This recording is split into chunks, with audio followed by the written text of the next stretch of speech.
Hello and welcome to VideoNet's interview series at IBC 2015. I'm Barry Flynn and with me is Ray Snoddy, a media commentator who really needs no introduction and who I think has possibly been in and around the TV industry even longer than I have. Ray's here to talk to us about this year's IBC conference and show. Ray, welcome. Thank you indeed, Barry. I've been coming to IBC Amsterdam for many years, so I've got a little bit of historic background, and I have to say that every year I come and I'm surprised, first of all, by the increased scale. Every year it's bigger. There's a new hall this year. I'm told there's going to be yet another one next year.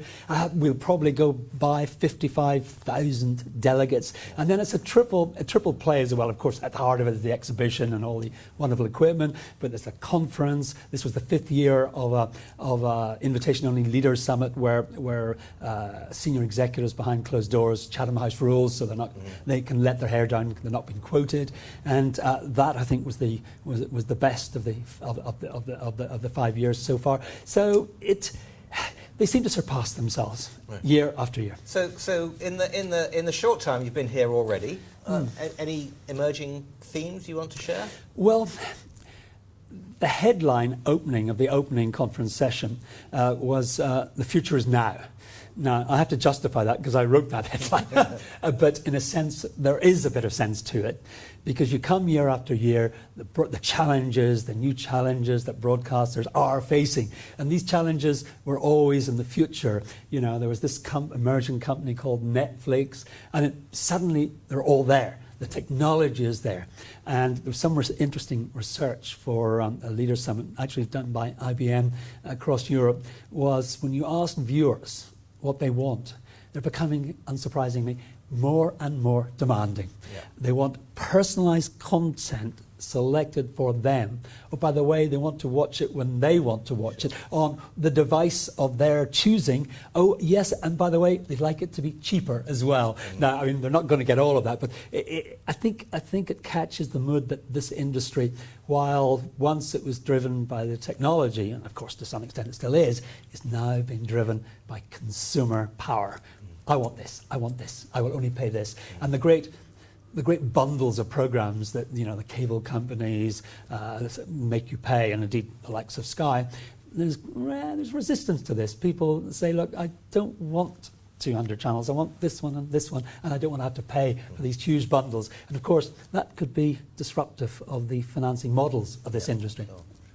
So looking forward over the week to come, any noteworthy sessions you're going to be chairing in your inimitable fashion? Well, yes. I've got no less than Lord Michael Dobbs, the former Conservative, he's a Conservative peer, of course, but former assistant to Mrs. Thatcher and head of the Conservative Party operation, who wrote House of Cards all that time ago for the BBC.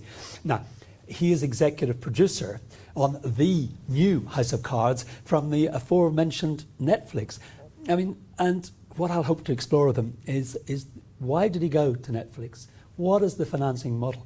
Because they put up $100 million, got the likes of Kevin Spacey to appear. But the point is, they didn't just make one series. Let's make one series and see how it goes, which is what a traditional broadcaster would do. They made the lot. They committed to the lot in advance. And if you're a writer or an executive producer, what's not to like about that? Binge producing. It's binge producing, and then leading, of course, to binge viewing. You're absolutely right, Barry. You've probably had a bit of time to stroll around the exhibition floor. What are you going to be looking for, or have you already seen some really interesting things? Yes, I mean, unless you know what you're looking for, frankly, it's overwhelming. But a couple of things I've already noticed. The age of the drone has arrived. Yeah. Now, drones are getting a bad reputation because they're being used to blow people up, you know. But these are peaceful drones, and there's a drone zone and a cage for the drones that can take off and give you high definition pictures. Now, drones are great because, I mean, they can give you coverage of war zones that are increasingly becoming too dangerous for reporters to get to.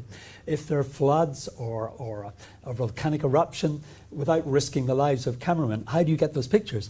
you send in the drone, and it provides live coverage. And anyway, they're playing with us. There is also a hack fest, which is not how to hack people's phones. You'll be glad to know, but it's actually a competition with prizes for people to produce a new television app here during IBC. Now, the other great thing is every year you come, they've made better, more high quality pictures. 2 years ago, we looked, and here's 4K. Is this going to take off? Now, of course, it's not quite commonplace, but it's a consumer product that you can go to your high street store and buy a 4K set. In the Future Zone today, I went down there, and of course, there's 8K. Now, it doesn't exist outside the Future Zone of IBC, but I spoke to the lady behind the stand, and the manufacturers will be making 8K sets by 2017, and the first 8K channel will go on the air in 2020. So the higher and higher standards, more and more beautiful pictures. And the other thing was a bit scary. I saw a company doing immersive journalism, and you wear it on your head, and they take journalistic stories. I don't know whether. A lot of people remember the case of Trayvon Martin, a young black teenager who was shot, allegedly in self-defense by the local neighborhood watch. You can put this thing on your head, and they've reconstructed, not, I hasten to add, the moment of the shooting, but they've reconstructed everything about the setting, where it was, play into your ears the emergency calls, and they call it immersive journalism. You're actually living journalistic stories. But I'm not sure whether I want one of those or not, to be honest. Yeah, that seems a bit close to the edge. Looking at IBC itself, its strategy going forward, new developments in the kind of things it wants to cover, or the places it wants to cover in the future?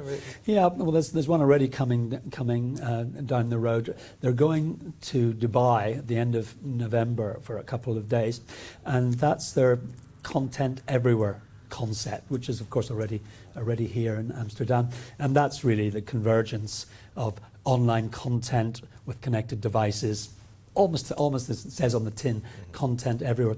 And they're putting together a package in Dubai, which they don't like to call it this, but to some extent it's the best of IBC Amsterdam. They want to make it look like it's completely new and fresh. But they're also doing for leaders, another thing they talk about is thought leaders. I just prefer to talk about people who know what they're talking about and have something to say.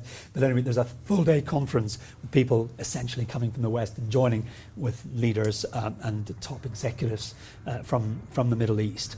And that's you can see that probably being extended further in future. Okay, great. Well, that's a great point to wrap it up on. Raymond, thank you very much for your time. We could actually go on for at least another 10 or 15 minutes. If you want to. You have a meeting to go to, I'm sure. Well, there's this Lord Michael Dobbs I've got to interview. Yes. I'd better look into the history of House of Cards. House of Cards. And why do they call that an original series? That's what I always wanted to ask Netflix. There's some. It is originally created, but yes, with the theme is of course influenced by a BBC series of long ago, which is still one of the top 100 programmes in British television ever. Okay, that I didn't know. Good point to end on.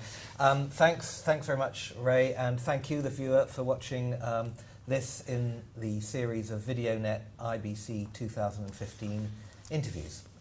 Goodbye.